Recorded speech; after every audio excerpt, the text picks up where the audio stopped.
I'm here live with the Conservative Party of Canada's House Leader, Candice Bergen, good friend and colleague. We've got a lot to tell you about today on what's going on here in Ottawa with regard to Justin Trudeau and his Prime Minister's office allegedly becoming involved in trying to politically pressure the outcome of a criminal corruption case. Now today in Ottawa, after the results of Candice, our Deputy Leader Lisa Raitt, our Party Leader Andrew Scheer, forcing a committee meeting at the Justice Committee to try and get to the bottom of this, some explosive things have happened. First of all, the Clerk of the Privy Council, Canada's top bureaucrat or public servant, just testified. Candice is going to tell you about that because what happened was crazy. But also, there was an explosive news story in the Globe and Mail today that's talked about, through a leaked source, what happened at a cabinet meeting. And all of this stuff is just nuts. Candice, do you want to tell people what's been going on? So what has been alleged, thanks Michelle, first of all, and you've been doing great work on this. We've all been working really hard because this is about the integrity of obviously the Prime Minister and his office, the highest level of governance in our land. Yeah. But it's the heart of it is our justice system. And if in this country, if you know the right people and you can influence them, you can then have the top Attorney General allegedly influencing a criminal case. The integrity of our criminal justice system is completely. We have to get to the bottom of this. So we have been asking questions. What we want to know is, did the Prime Minister put any kind of pressure, or his office, on the former Attorney General for her to change the decision around SNC-Lavalin? He has been avoiding answering every question. It's crazy. The decision happened on September 4th, the initial decision. By the Director of Public Prosecutions. This is the person who's charged with arm's length coming up with these decisions. So she made a decision.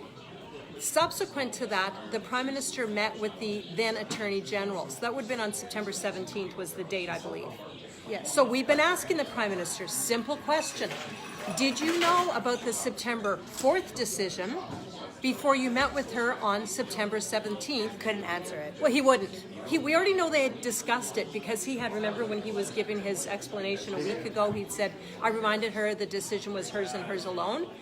But if he knew, which he had to have known, he clearly was talking to her, as the alleged report says, to discuss the SNC-Lavalin case. So we've got to find out what happened here. And and now we've got a current Attorney General who is supposed to be looking into this. According to reports yesterday, in the Globe and Mail, the former Attorney General, Jody Wilson-Raybould, met on Tuesday with the entire cabinet, and according to the Globe and Mail, she told the cabinet, I was pressured.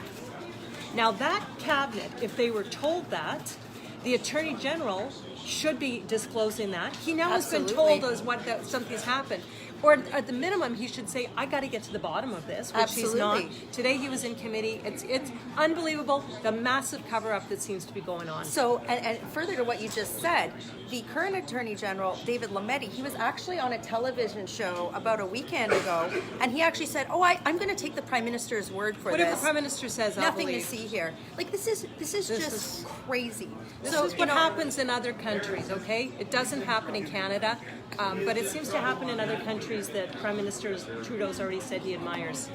This is crazy. So what we need to do is get to the bottom of this. This is why we're forcing these meetings at the Justice Committee now. Just a few moments ago at the Justice Committee meeting, Canada's top bureaucrat sat in front of the committee and to answer questions. And if you haven't seen this, I'm sure she's going to post it on her Facebook page later today. Deputy Leader Lisa Raitt did a fantastic job asking some very pointed questions about that he couldn't answer. All of a sudden, all of a sudden he forgot as well. Oh, I can't remember. And isn't that interesting? And further to Candice's point, not only did he not forget, or that he forgot, or whatever, he started off with this super inflammatory statement. Yeah, big lecture. A big lecture. Lecturing.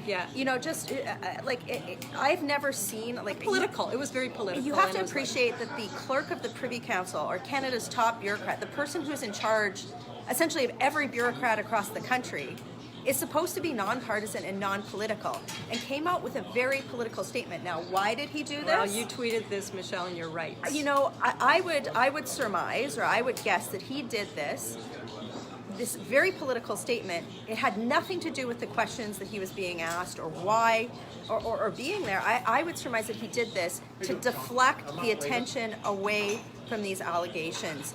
And you know, this is to the point now where the Prime Minister can't spin out of this. This is crazy. So I just want you to follow this. I want to thank Candice for all the work she's been doing to get to the bottom of this, all the work, all of our caucus here. I'm gonna head I've out got to get 'cause into the House. I'm gonna go. Yeah, I've got to get ready for a question period, and I want to see. And what I've got a else is going speech on in the House committee. of Commons. So But thank you, we guys. are working Thanks, hard for Michelle. you here in the government lobby, working hard for you here in Ottawa. Stay tuned and help us keep Justin Trudeau accountable by sharing this video. That's right. Have a great day. Good.